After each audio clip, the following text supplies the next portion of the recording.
Hi friends, this is Shweta Savla, founder of UFCI Foundation, and I'm so happy to be here today in the biggest event of 2020, that is Global Vegan Business Expo. And thanks to all the organizers and especially Dr. Rupa Shah for giving me this wonderful opportunity. So let's get started. I'm going to talk about making the connection. So we all know human beings are inherently compassionate beings. We don't want to unnecessarily harm anyone. And me, being born in a Jain family, I always used to think that I'm the most compassionate person. Also for the reason that I was an animal lover, a rescuer, and a feeder. Now what I didn't know was about dairy industry. I used to consume dairy and dairy products a lot. Nobody told me about the cruelty that happens behind these closed doors. It's not anyone's mistake because we all have been indoctrinated since childhood that dairy is good for our bones, dairy is good for our health. Cows are considered sacred, and the milk is considered to be pure and also used in temples and on auspicious occasions. So yes, we all were in dark, and the reason is the society and the advertisements. दूध है wonderful P सकते हैं रोज glass full दूध गर्मी में डालो दूध में आए दूध बन गया very nice. And the way we have been programmed to think. But later, I have always been a dairy product lover. But 5 years back, I came across a footage about dairy industry. Now, after seeing that footage, which was about cruelty to animals, I couldn't believe my eyes. What I did was research, and I couldn't understand the connection between meat industry and dairy industry. Though I was aware about meat industry and leather industry, the connection, but the dairy was something that was always an innocent industry for me. But then I researched and I got to know that dairy is 10 times more cruel than meat industry. Yes, it is more cruel. I'll explain why. Now, we torture them, we exploit them. In fact, these animals are not even considered as living beings, but they are only considered as milk machines. So they are raped, they are murdered. And in fact, the male calves, as soon as they are born, they're sent to slaughterhouses. So there's a lot of cruelty involved in dairy industry, and after that they are sent to slaughterhouse and turned into meat. So there is a connection, there is a strong connection between dairy, meat and leather industry. Now imagine when you see leather shoes in a store, you don't feel the connection of that animal. You don't realize how that animal was killed or tortured for these pair of shoes. Now only when you see something happening in front of your eyes, you feel connected. Like say for instance, we feel bad for our family members or our friends or say selective animals like dogs and cats. We care for them. And if something wrong happens to them, we rush to a hospital or we want their pain and suffering to go away as soon as possible. But if say for example, we come across some news wherein we see some dead humans or we see that a woman is raped, we definitely feel bad about it, but we will not go out of our way to fight for it, to fight for their justice, right? Because we don't feel that connection with them, though we know this is wrong, but we would not go out of our way to help them. And this is the same thing that happens to animals.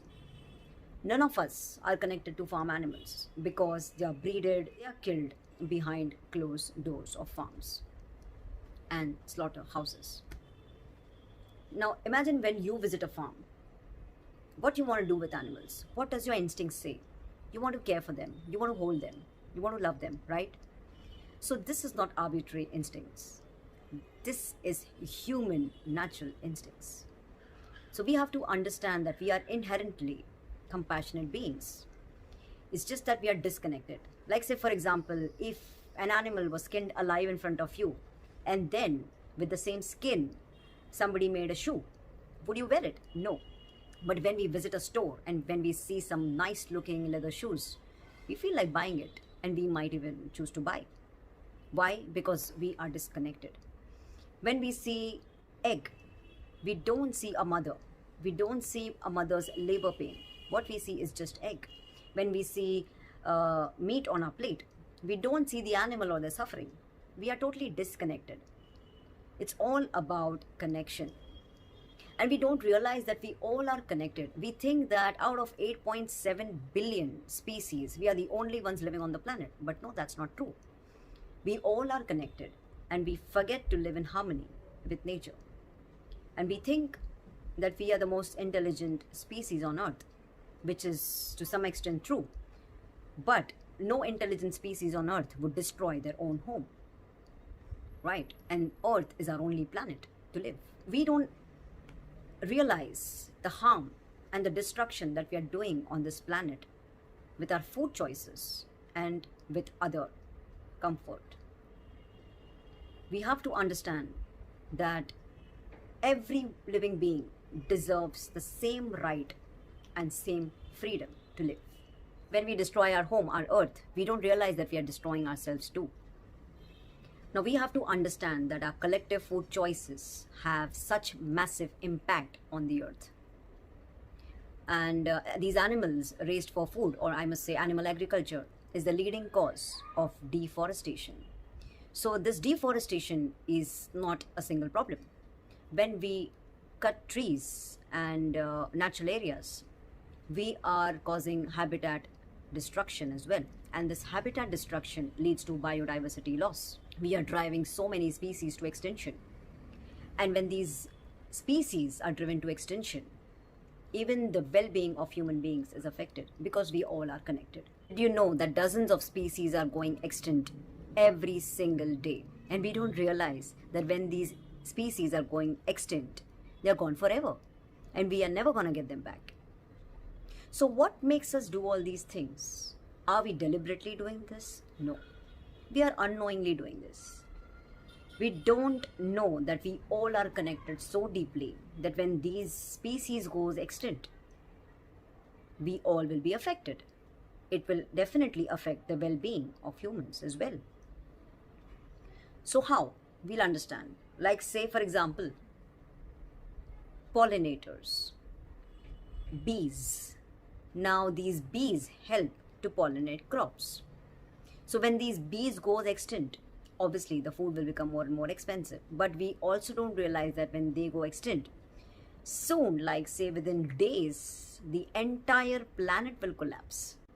And even human beings can go extinct. Yes, that's significant bees are. Diverse, thriving ecosystems may seem like permanent fixtures, but they're actually vulnerable to collapse. Jungles can become deserts, and reefs can become lifeless rocks, even without cataclysmic events like volcanoes and asteroids. What makes one ecosystem strong and another weak in the face of change? The answer, to a large extent, is biodiversity. Biodiversity is built out of three intertwined features: ecosystem diversity, species diversity, and genetic diversity. The more intertwining there is between these features, the denser and more resilient the weave becomes.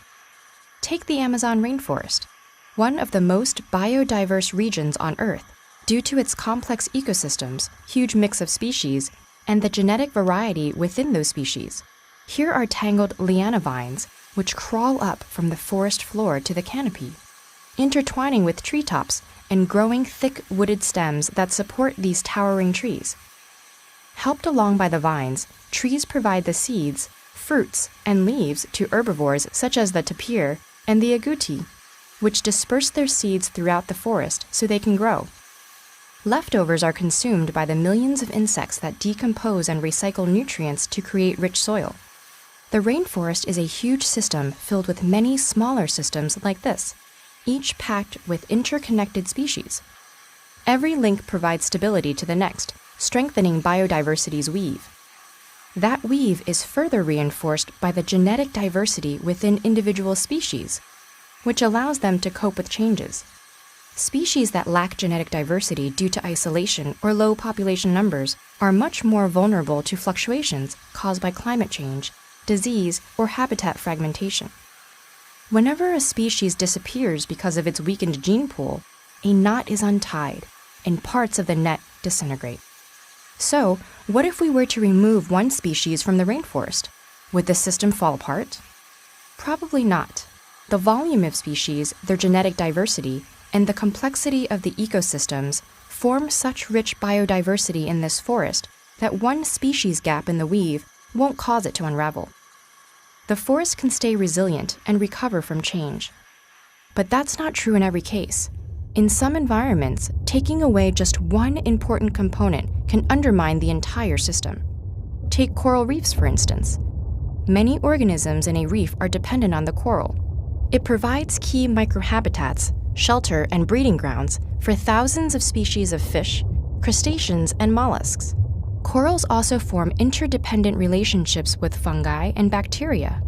The coral itself is a loom that allows the tangled net of biodiversity to be woven. That makes coral a keystone organism, one that many others depend on for their survival. So what happens when destructive fishing practices, pollution, and ocean acidification weaken coral or even kill it altogether? Exactly what you might think. The loss of this keystone species leaves its dependents at a loss too, threatening the entire fabric of the reef. Ecosystem, species, and genetic diversity together form the complex tangled weave of biodiversity that is vital for the survival of organisms on Earth. We humans are woven into this biodiversity too. When just a few strands are lost, our own well-being is threatened. Cut too many links, and we risk unraveling it all. What the future brings is unpredictable, but biodiversity can give us an insurance policy, Earth's own safety net. This is why we have to admit that every species on Earth plays a specific important role for the well-being of this planet. And we are not the only species. In fact, if we check the history and the current scenario, we have always been engaged in destroying the planet rather than protecting or taking care of it. So basically, we have done nothing good for the planet. It's time that we connect the dots. It's time that we live in harmony with nature. And it's time that we understand that we need all the living beings, that we need the earth and the earth doesn't need us.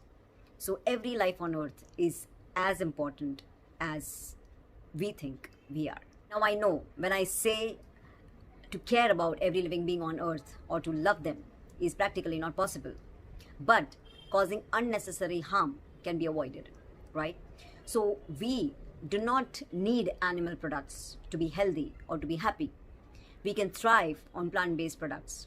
We can be happy without animal products. Then why not? Why to cause unnecessary harm? Why to participate in something which is so destructive, which is so harmful for others and to our health too? Let's make conscious choices. Let's choose compassion, and let's start living in harmony with nature by choosing plant-based food. Make the connection. Go vegan.